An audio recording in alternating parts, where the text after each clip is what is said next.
തമിഴ്നാട് കർണാടക അതിർത്തിയിലെ സത്യമംഗലം കാടുകളാണ് മുന്നിൽ. ഈ യാത്ര ദക്ഷിണേന്ത്യയെ മുഴുവൻ ഒരു കാലത്ത് മുൾമുനയിൽ നിർത്തിയിരുന്ന കാട്ടുകള്ളൻ വീരപ്പൻ്റെ ഗ്രാമം നിൽക്കുന്ന മാതേ മഹേശ്വര മലകളിലേക്ക് കൂടിയാണ്.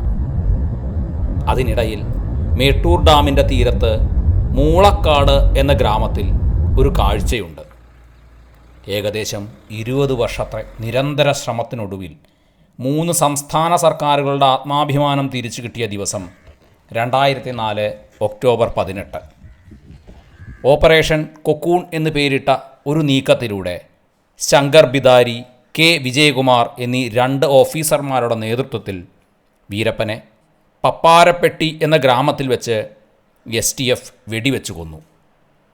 തൊട്ടടുത്ത ദിവസം വീരപ്പൻ്റെ ശവശരീരം മൂളക്കാട്ടിലെ ഈ വെളിമ്പറമ്പിലാണ് മറവു ചെയ്തത്. കനത്ത സുരക്ഷയിൽ വീരപ്പനെ ആരാധനയോടെ നോക്കുന്ന ചിലരെങ്കിലും ഇന്നും ഇവിടെ വന്ന് തൊഴുതു മടങ്ങുന്നുണ്ട്.